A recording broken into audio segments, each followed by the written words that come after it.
We work with these communities, and we're here at the climate change negotiations in part to elevate their voice and to stand up for them, those kind of community members from the tar sands area, to represent what's actually happening on the ground to Indigenous communities in particular.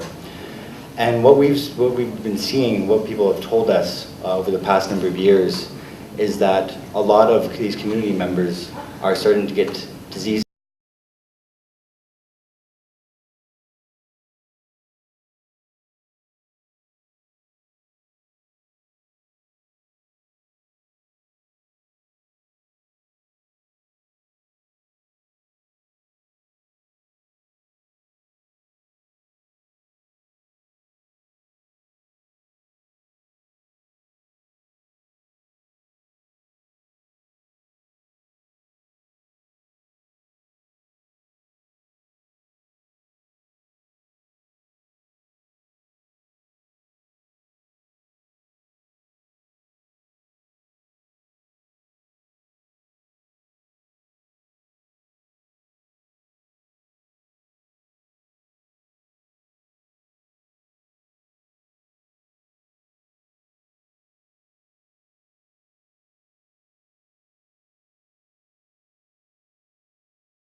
elder and former chief. In the early days of the Dene Nation, the work of Francois and other chiefs helped advance the legal status of treaty rights for Treaty 8 and 11 beneficiaries in the Northwest Territories. As a member of a downstream community, he now advocates on behalf of First Nations impacted by tar sands developments. Francois? Thank you. Thank you.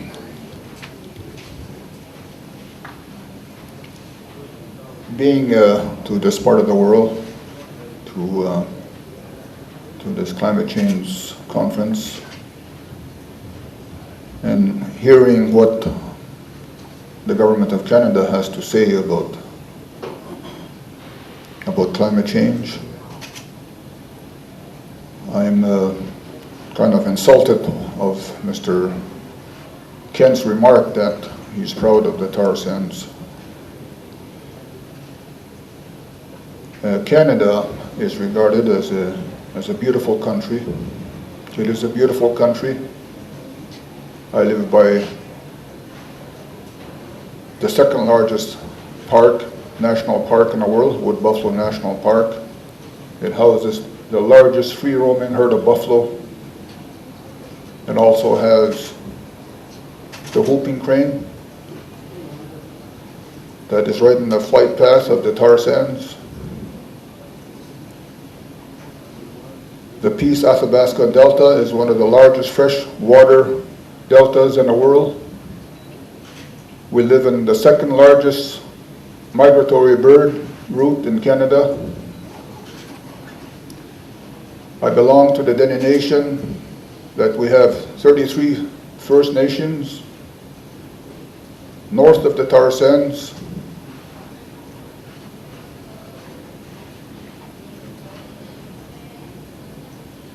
This government that's in place right now, Mr. Stephen Harper's government, is doing everything with his government to destroy this natural beauty where the Dene have lived for thousands and thousands of years. Mr. Harper and his government are spending millions and millions of dollars in the United States lobbying in the support of building pipelines through the states, expansion through the BC. The Dene Nation, the people in the north, had numerous of conferences dealing with water. We have called on the government over the years to put a moratorium on the expansion of the tar sands.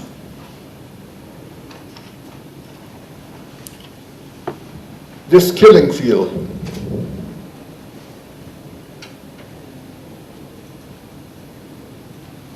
is killing people in Fort Chip.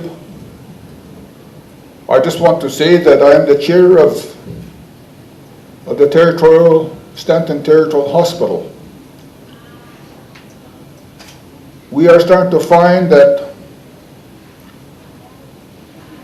cancer is becoming increasing. We have asked the doctors to do a survey, and stomach cancer is the highest in the north, opposed to what nationally it's the third. So something is happening. The doctors do not want to tell us that it's related to water, but it is related to water.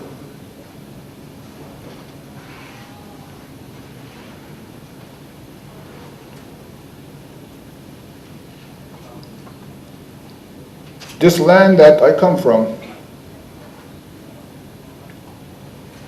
it is beautiful. This Wood Buffalo National Park is a land stretching over 17,000 square miles of land.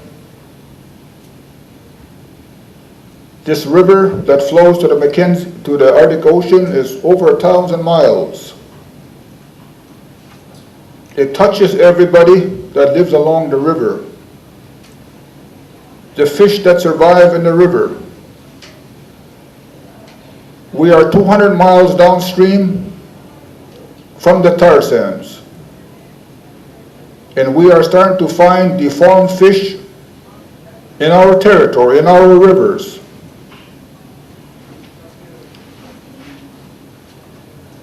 Canada does not have a plan for the tar sands. Canada does not have a plan for water. There is no plan for what to do with water. Canada does not have a plan for energy.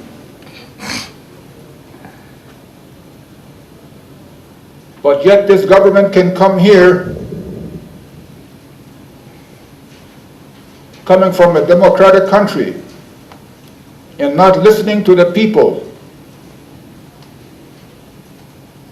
You do not have to be a wise man to see that the world is being destroyed around you.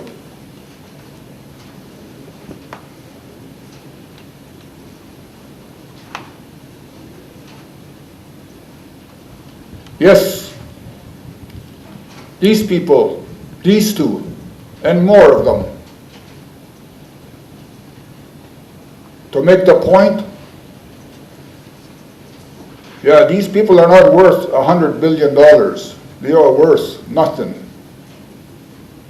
If they continue to destroy the land that belongs to all people in Canada, and particularly the indigenous people that live in that territory and to survive on the land. The tar sand produces up to a third of the green gas emissions. The woodland caribou are now put on the endangered species list, and they are blaming the wolves.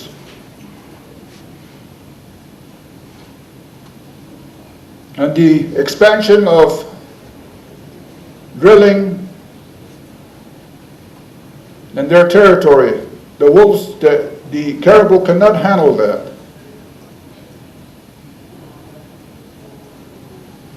And a minister just recently, Minister Oliver, recently made an announcement, made a press release that this land is uninhabited. Where is this guy coming from?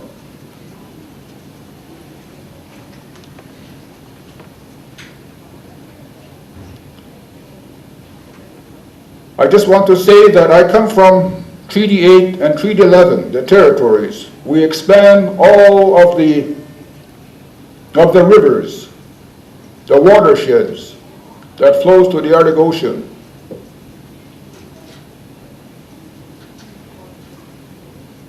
The treaties is what binds indigenous people in Canada. We have answers of how to live together. We have answers of how to create an economy that is balanced. But this government is not listening. They have just recently, unilaterally, declared that we are no longer indigenous people. They've changed the name to Aboriginal people. I don't like that. So I just want to say, I'm glad to be here. I'm glad to say that this country that I live in is beautiful, and is still beautiful, but if these two cowboys here continue to do what they're doing, the country is not going to be what it is. Very short time. So I just want to thank the organizers for asking me to come here. Masi Cho. I've spoken to so many people from Canada, and I don't think any of them feel that the government represents them. You seem to have an imposter who's taken it over, and it's a very dangerous imposter, judging by what's happening with the tar sands. So do you have any environmental laws under which you could actually get rid of them? Or Have you got any means of getting them out the vote, or are they popular in Canada? I can't believe it. I don't know anybody who they represent.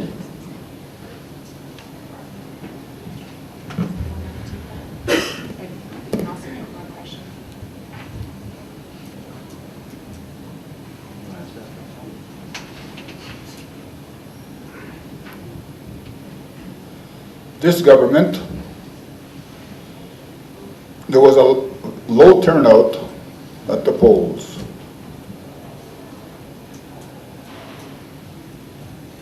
But somehow they got a majority. So they can do everything in their power to do what they want to do. It's an embarrassment that the opposition parties were not asked to be part of this conference. I have an MP from the Northwest Territories that's sitting here that had to go and seek out another organization to allow him into this conference. Now that, to me, is an embarrassment. That's the first time in the history of conferences that Canada has done that.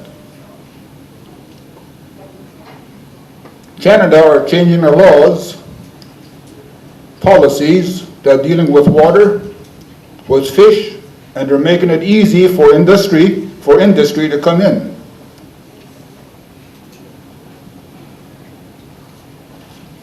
I think in the future, the way I see it, is that the young people, these young people here that have just spoken up, need to organize themselves so they can be heard, so they can go to the polls and change the direction of where this government is going with climate change and the tar sands.